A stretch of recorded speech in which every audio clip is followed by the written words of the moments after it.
Evening, I'm opening act. I'm Tom the Bastard Priestley, as I'm known around Leeds. Usually do open mic nights. I'll do one by memory. This one's called Poetry.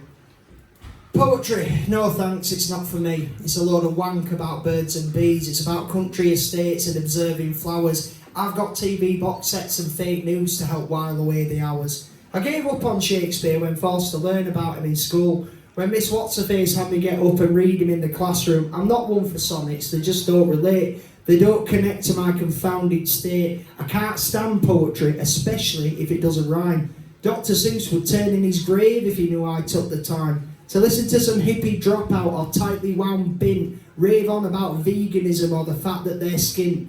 Poetry is supposedly emotion, but I can never tell because I'm always on my fat ass wondering what's for sale. The formation of words into a cohesive structure is for mindless academics that are wowed by some tedious lecture. Poetry, you can shove that bollocks up your tightly wound ass and choke on those nuances that make you feel smart. I was never one for bedtime stories, so why the fuck would I be interested in poetry? Thank you.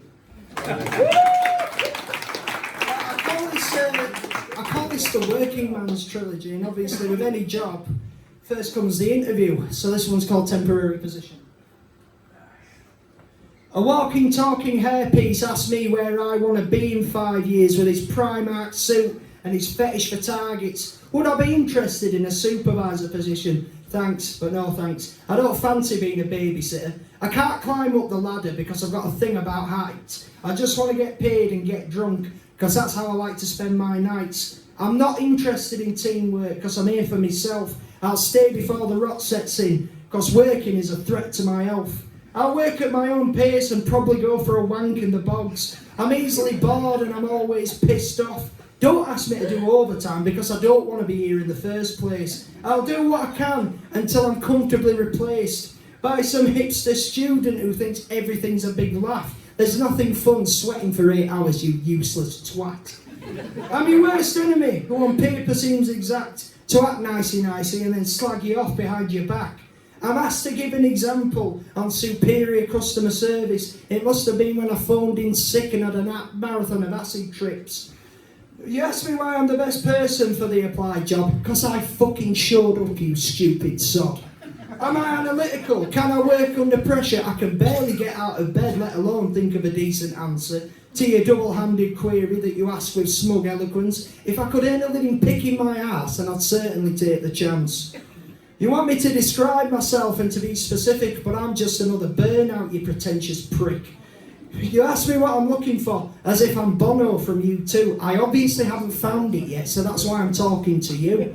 I'm not here for the long run. Life is too short. No sweat off my ass if I'm selected or not. I'm just another standing, another 0-hour orphan. Life is a temporary position, and we're always here to go. Thank you.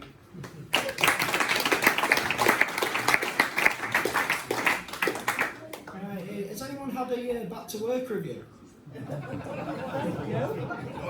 Oh, I've had many in my time. I was sat in one and I was just thinking, you know what, I can make as much shit up as I want. I can tell them anything and they'd probably believe me. So this is the day I took off work.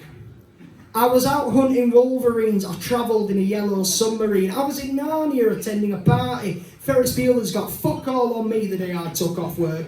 I won the lottery several times in a row, bought a motorboat and a stately home, invested in Marmite and Toblerone for some strange reason, placed a bet and lost it all the day I took off work. I saved the world from an alien invasion and then I discovered the key to matching socks. I managed to cure all of my trepidations and then I discovered Madeleine McCann in a Jack in the Box the day I took off work. Racing through minefields, navigating through asteroids, I administered a marriage between a cowboy and his horse. They're now on their honeymoon. They sent me a postcard. The day I took off work was a continuous Mardi Gras. I built a time machine out of a fridge. I helped Led Zeppelin write a comeback hit. I aided Force 10 in blowing up that damn bridge. I managed to make Lego and stickle bricks fit the day I took off work. I tricked the light fantastic and burnt the candle at both ends, partying from dusk till dawn until the glow sent me round the bend. I awoke in an alternative universe where Kurt Cobain and Ian Curtis never hailed that hearse, where a red light means go and a green light means reverse. Tell me, sir, does this sound too absurd when I tell you what I did on my day off? With a twist and a shout, I restored Atlantis. I got the Ark of the Covenant back from the Nazis. I flew around the sun, I mastered running in slow motion. The day I took off work was filled with commotion. Life is a dream, and that says it all. The day I took off work was a splendiferous, manic, unbelievable fucking ball. Thank you.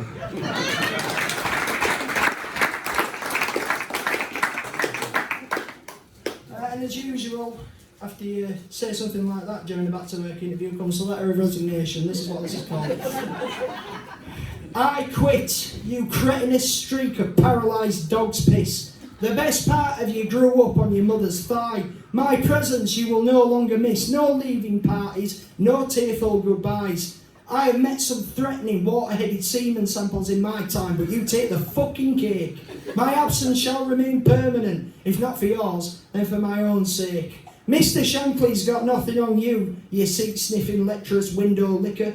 If you had any decency, you'd kill yourself, but I doubt that kind of luck is granted in my favour.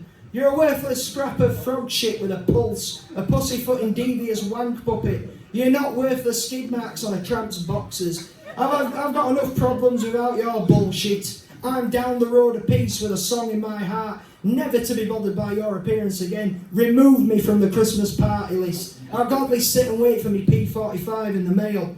You self-righteous waste of a good kidney. I hope you're castrated and choked to death on your own balls. I wish I could dictate my hatred of you more simply, but if you're a dog, I'd adopt you and then leave you in the park.